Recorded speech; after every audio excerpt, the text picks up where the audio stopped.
I'm back again, and I know I've uploaded a few little videos about the Farmhouse Super A project. I plan on doing more. Matter of fact, I pulled out the Firefly 8 SE. I've never really used it before. I've had it a few years. And even though I had it on charge, I only had 2 bars of battery on it. I got as much in on my last expedition on that as I could before the battery finally cut out. If I can figure out how to get the files off the camera, edit them and everything, I'll get that posted on there so you can see just how bad I am at mechanical work. And I am wanting to, I've said before and I'm reaffirming, I'm definitely wanting to incorporate projects on this channel. But at the end of the day, this is ultimately going to be a me channel. It's going to be whatever the heck I want it to be about. I'm going to post pretty much whatever I want within limits. So I'm not going to be a project channel. I'm not going to be a repair channel. I'm not going to be, definitely not going to be a gun channel. That's a death wish. I'm already pushing the envelope right now in that I'm going to be talking about the Middle East, and that there's been channels get taken down from doing that, especially this one particular country, the name of which starts with an I. But at this point, I can't help but discuss them because they're going out and just getting a little willy-nilly. And yeah, I'm talking about Israel. Specifically, Israel and Iran. Now, as you very well know, Iran's not the friendliest country in the world, but in the past several months,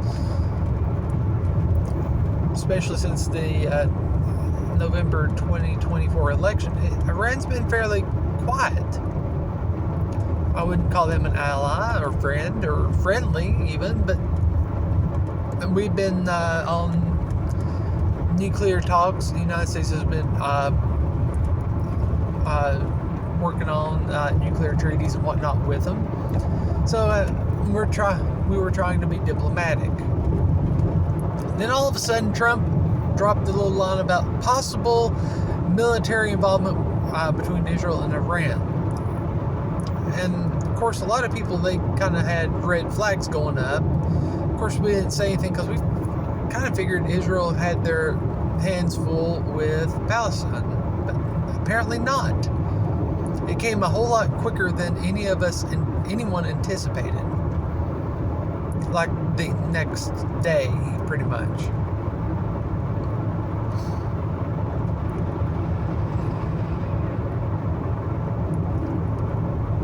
And of course, after that happened,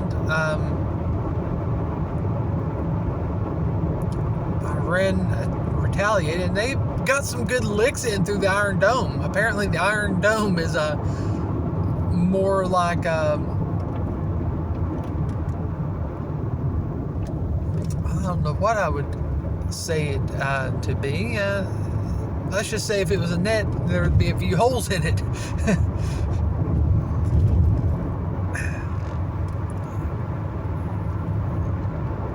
And so that's gone back and forth, and now you have, of course, the USS Nimitz was put en route to Israel.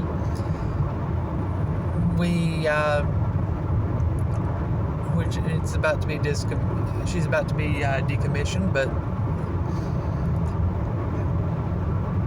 now you've got countries picking sides. You've got, I think it's Pakistan and China choosing Iran, and Israel. Netanyahu earlier today, let's see if I can find a link to that, was saying how the United States has to back us against Iran, or you're going to get bombed, you're going to get nuked.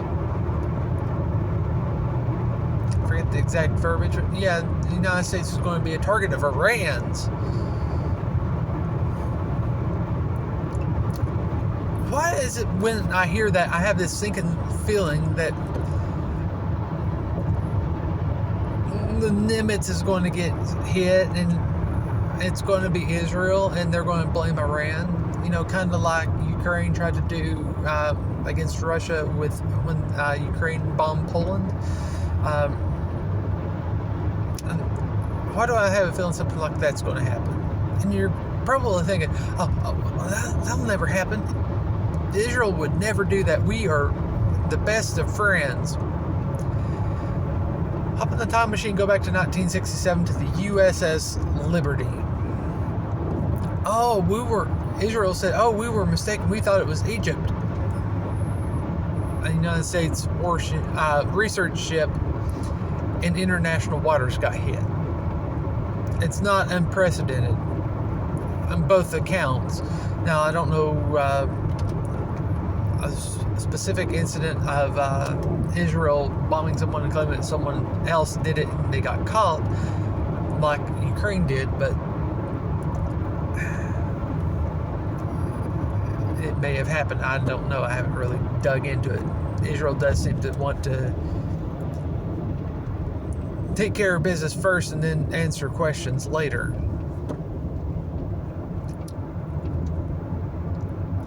But I did a little research, and if you look up Iran ICBM, which is short for Intercontinental Ballistic Missiles, you'll find out that based off the intel we have, Iran's ICBMs can go up to 2,000 kilometers, which would be about 1,300 miles, give or take.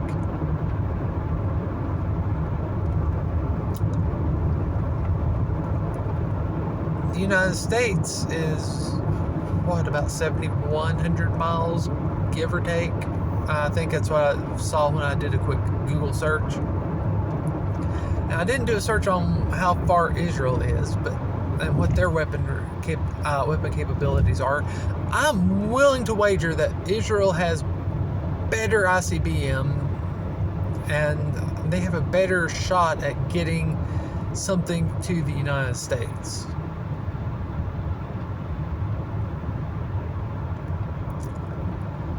Or maybe they're just going to target one of our ships, like the Nimitz.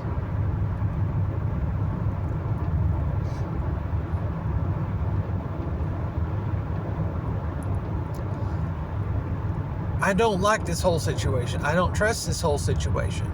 At this point, I really think Israel got bit a bit harder than they realized, and they really do want the United States to come in, and I bet you they are willing to do just about anything to do it. That said, the United States needs to keep out of Israel's business. That we need to stay out of the Middle East as much as possible. They've been fighting each other for millennia. They're not going to stop.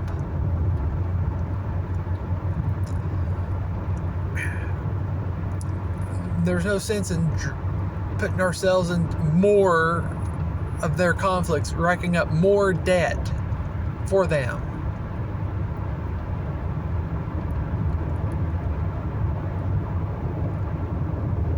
There just isn't. If Israel wants to go around attacking people, that's fine. Let them do it, but let's not jump in the middle of it. And yeah, I get it. They've had to deal with crap. That's why initially I was okay with what they were doing in Palestine, because of what Palestine had been doing to Israel. But they've crossed a few lines themselves that I can't back what they're doing anymore. Their response has far exceeded what was justifiable. And now all of a sudden they're going out half-cocked and doing this when Iran has been quiet for months, not trying to do anything for months. It's like they're itching for a fight. They're itching to get something to pop off and drag us in the middle of it.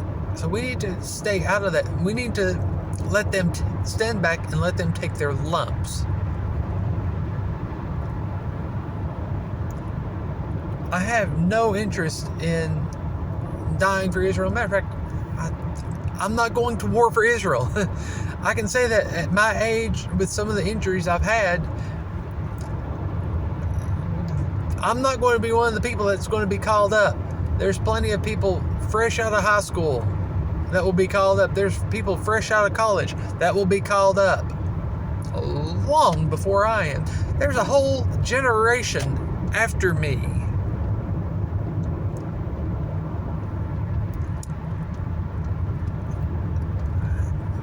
Think about that. A whole generation after me that will be, any one of them would be more likely to be called up if we get drug into a war,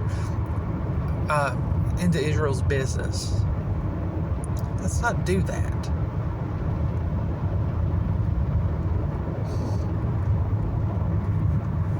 And I'm going to wrap this video up. I just want to have this thought. I'm going to get a little preachy.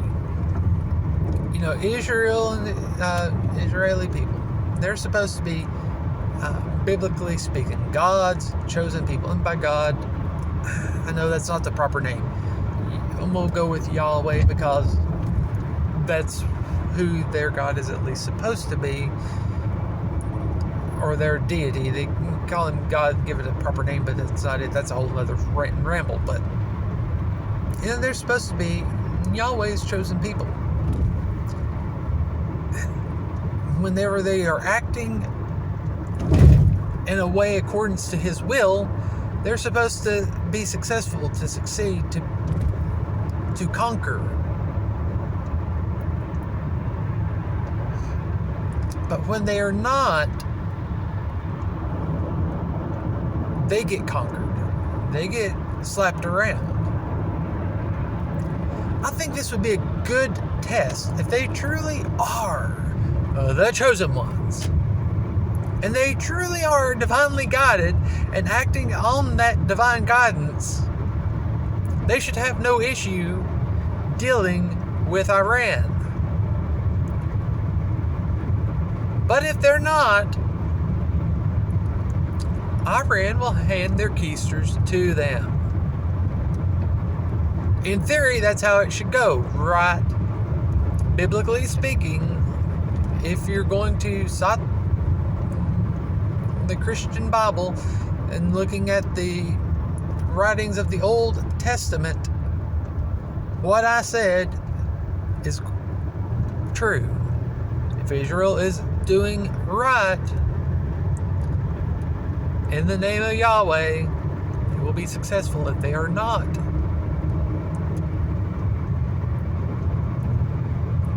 then I guess they will have a very hard lesson that they will be learning. And yes, I'm saying these things certain ways to try and get to deal with YouTube's bots. I figure I'm already pushing my luck by saying that country's name. Anyway, I'm not saying this to be anti-Semitic. I'm not saying this to be pro-Iran or pro-Palestine or pro-anything. My concern is America. I want what's best for America, and if that means we have to stand back and mind our own business, I'm more than happy to stand by that decision.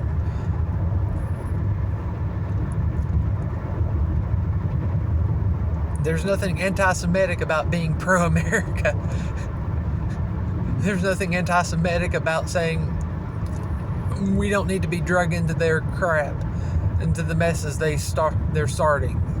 Yeah, they may be trying to be proactive about something, but at this point in time, we were actually making seemingly progress with Iran, with the nuclear negotiations. And then what do? They go out, and the first thing they do, they take out the Iran's nuclear director, the person we were talking to.